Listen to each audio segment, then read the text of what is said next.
Join me in welcoming Shian Chuan. How are you doing today, Shian?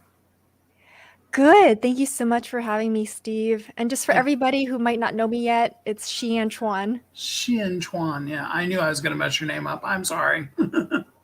No problem.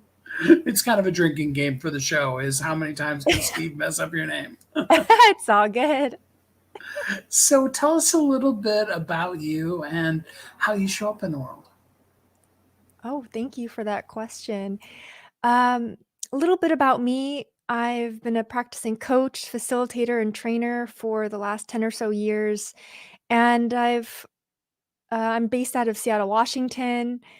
Um, and I've gotten to a point in my life where I've accumulated a lot of international experiences. I've lived in different cities, from LA to New York and Shanghai and Singapore, now Seattle, that I really wanted to compile my experiences into one place to say, how can I better serve the world?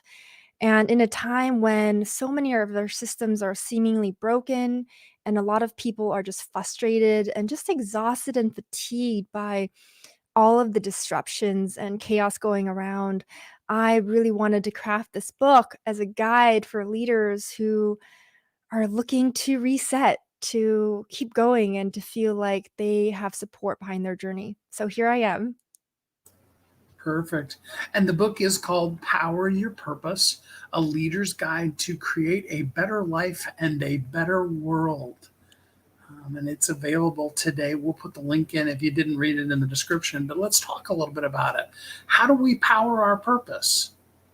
Yeah, thanks, Steve. The first question is asking, what is it that you really want? And I found that, especially during this pandemic, it's given more people time off and to think and to really reset what their direction is. So, a lot of people are realizing, for example, that maybe they're not suited for a 9 to 5 job, or maybe they want to work from home and work remotely. People are asking for a lot more flexibility and finding that the old models of how we live and work no longer fit and suit our lives. And that they're finding that this burnout culture and productivity obsessed, speed obsessed culture is bringing us all to the brink of wanting something different. Maybe we don't want to constantly feel like we're giving 200% and not getting the same in return.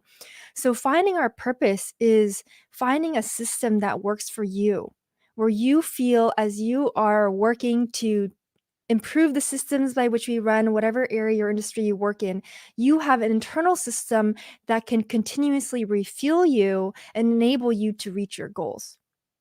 So, in that instance, an example might be you're working hard to improve more innovative ways of in improving our healthcare system, or it might be in tech, right? Or providing more services to your clients and customers. So, an example might be your purpose is how can you live a mission and vision where the system by which you run enables you to keep going? And so for many of us, it might look like, well, we're caught up in stories around having to be overworked and overburdened and constantly surviving. And it's easy to sometimes get used to these storylines and beliefs that we've been bought into, that we find that even if there's not a lot going on, we don't know how to hit the stop button. Or when we've hit the stop button, we're not really sure how we want our lives and our work to look anymore, right? What no longer works for us, a lot of us are considering what will work for us. Can I really do this? What do I want? Is this what I really want? And how will people perceive me if I were to make this shift? So the word purpose is quite powerful and all encompa- I can't even say this word. It just includes a lot of different things. But at the end of the day, it's understanding and getting really clear and quiet with the voice inside of you that knows what it wants, has questions, and that you're willing to create that space to address those concerns and to figure out a better path forward. So, when we think about leadership books, usually they're talking about hard charging, and really aggressive kind of things. And you're taking kind of the opposite tact of, why don't you sit down, be quiet, and go internal. Is that a fair assessment? That's a completely fair assessment, Steve. What we're finding in this world is that the old paradigms on which our businesses have been run, which is very masculine driven and being productive and fast and efficient is losing the humanistic approach and component of having compassion for ourselves and others, of being able to sit back and be reflective so that we can be less reactive and more proactive in the decisions that we make.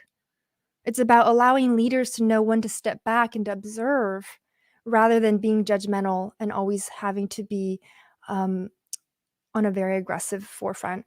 So, a lot of the tools that I provided in this book allows leaders to live and lead with more balance in a way that they can feel proud of the achievements and how they run their teams and achieve their goals, but to know that they can also do this in a very humble, honest, and transparent way that allows other people to grow with them, that allows them to not always have to take the first, front seat and to um, take charge and to feel like the entire world is sitting on their shoulders. So, I mean, if you're a new leader, if you just newly got promoted, or you started your own business, it's easier. I'm not going to use easy, but easier to adopt this. But what if you've been doing it for a while the old way? How do you make that shift? That's a good question. I share that in section 3 of my book, and they can do nothing at all and see what happens. I have a chapter that says, when you're not listening, the universe will find a way to turn up the volume. And soon enough, those signs will turn up where you don't really have a choice and you're really asked to make a shift or find yourself in a predicament at a crossroads where you're having to make a decision. But if you feel like you're ready for change, answering that question, Steve, I would say dive into this book because I provide a lot of case studies and stories of leaders and managers and just individuals I worked with across the globe in different areas and shared how you just show up wherever you are working with what you've done, your past, and where you wanna go, and I will give you this six-step guide to take you further, to take you beyond.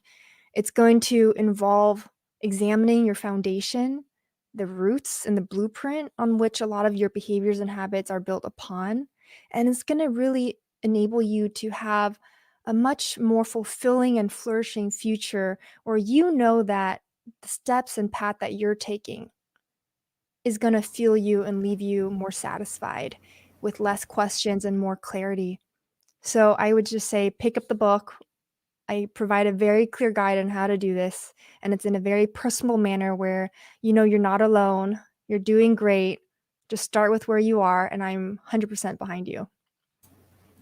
And absolutely, a person needs to get the book in order to get all the 6 tips and all of the steps. But much like asking you which of your kids is your favorite, today, right in this moment, what's kind of your favorite tip that you're giving in the book? Well, I'll have to say one that resonates with me today at this time, and I would say give yourself permission to relax and release and have fun because it's what you need to remember who you are again, to feel good again, and to just be your best for those around you. So get out in nature, kind of get away from your phone, from a lot of the stimulation that we get from our gadgets, and have a way to reconnect to yourself so that you can bring back the more refueled you to bring a more creative or fresh outlook on what you're facing today. Hmm, that's tough though, because if we've been go, go, go, go, going, which is normal, I have a way how for do that. we? Okay, yeah, tell us. Micro breaks. So the key is not waiting until you need to take a long vacation, but taking micro breaks. I have a study that I've showed in there where you can have a little break, as little as maybe a few minutes where you're stretching, moving your legs, or just getting out to get some fresh air. And it's been proven that you're more likely to better focus, make less mistakes, have more patience, and be more creative by taking tiny breaks.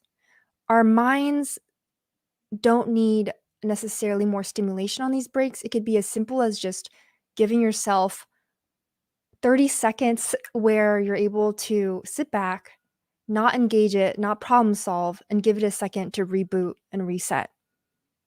I have a meditation in there that's only 3 minutes long and a great link to a YouTube link where you can listen to the whole thing. It was created just for my book. It's really helped me to get through this book and all of my other endeavors. So you don't need to take a vacation to feel like you can reset. It's really these micro habits and changes that you can make to your day to day that make a huge difference. So don't take a break, meaning step away from the computer, pick up your phone. Yeah, exactly. Yeah, breaks does not count as let's scroll on our phone, get back to, all of our social media requests and research where we want to go on vacation, all these things. I mean, you can do it if it's relaxing for you, but for the most part, we are so wired for external stimulation. We are so inundated by so much information just by how we're run that we need a break from it. And it means being more in touch with our internal systems, our body's cues, to understand what it's really asking and requiring of us to feel better and to do better. And our bodies are constantly speaking to us. It might be as easy as you need to have a bathroom break or have some lunch, have a good meal in you. But it often speaks to us in other ways, and you only can keep that channel open when you are clear of a lot of the chaos and distractions that are around you. And so this is key for leaders constantly having to keep their own sphere of influence and their own plates clear so that their own um, mental capacity is in a better place where they can make good decisions that's not based on fear and desperation, but from creativity and from excess ideas. You said something so powerful in there because our bodies do give us signals, but then we don't listen to them. So Yeah. we're doing something. I'll give you a perfect example. I was doing it today. I was just doing some basic scrolling, looking at some houses, just kind of dreaming, Yeah. and then I started getting stressed. you know, Yeah. Yeah. What was stressful about it for you? um, it's more the questions of, well, what about that? What about, and then it's all the questions that come in your mind, and then your mind is going, going, going, going, and you're not relaxing anymore. You're working. I mean, it's something, it may not necessarily be work, but you're working. You know what I mean? Yes. Yeah, you're troubleshooting. And so I think this happens to all of us, including myself. Looking at houses can be very stressful in terms of even in the market that we're in today, right? And so something that is mentioned in my book is finding a clear way of setting up routines and rituals so that you have a way of being present for what you're doing and you have time and space to address areas that maybe it's looking for a house or figuring out where you want to go on vacation, because I think oftentimes when we are so short on attention span, we end up trying to feed a lot more into the little time that we have, and as a result our mind is not able to fully address what we're seeing, and we become very split and distracted and feeling like we even have ADD, right? So, key here again is re engaging in rituals that are slow and less reactive and more introspective so that we can improve these muscles of being less reactive and overstimulated and constantly feeling like we have to troubleshoot. Otherwise, we're going to be in trouble. So I think just even picking a few things in a day to say, well, I'm going to look at this only after a certain time in the day might help. I know as somebody who said she only responds to social media before bed at the end of the day. It's kind of knowing what works with your rhythm and body and helping set those boundaries for yourself. I know it's hard, but it definitely helps. Oh yeah. I just like it, because it's that concept of learning to listen to your body. I'll give you another great, you'll get a kick out of this. So I've been playing online Scrabble with my mom. Kind of, Oh, it's fun for her, and it's challenging, but sometimes I have to walk away from it because rather than having fun and interacting with my mom, I get into this competitive. oh no, I'm, down in score. What am I going to do? Kind of thing. It's like, so I Yeah. totally get what you're talking about. So let's talk a little bit about how people can work with you if they want to go deeper on this with you. How can people get in contact with you? They can contact me through my website. It's shianchuan.com. It's on my book, and they can read more about my background, and I'm always open for a good conversation or to talk further about what they're looking for. And you work with any leaders, or are there specific people that you prefer to work with? It's specifically leaders who are focused on social change, social advocacy.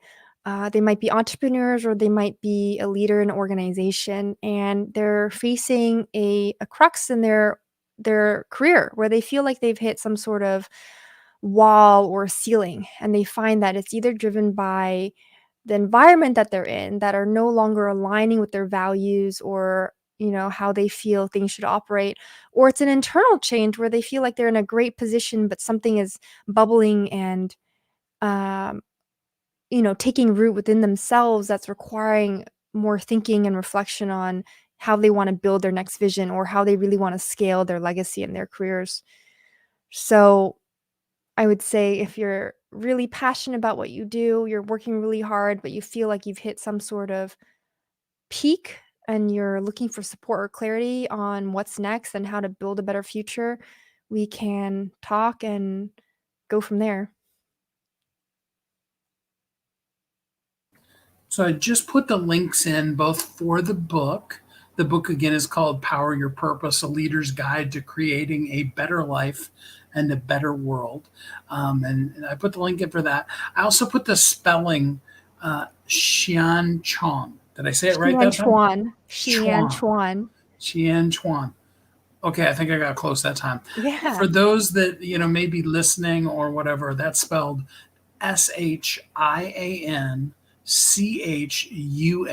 So SHIANCHUAN.com to be able to go deeper with Sheehan. Yeah, Said it right that time, didn't that's I? right. You got All it. right, yay! Yeah. So leave us with a little encouragement before we end today. What's some encouraging words you can give people? I would say you're right where you need to be. It's only due to your past that you've kind of realized where you're at or what you want next. And have fun with it. You're supported, you have lots of resources. I'm here for you, and know that anything is achievable or possible. It's simply by starting with where you are and going from good to great, or helping you to get through today feeling proud and good about how you're showing up for yourself and for those that you care about around you. Well, Sheehan, thanks so much for spending some time with us on the show here today. Thank you so much for your time, Steve, and for this conversation.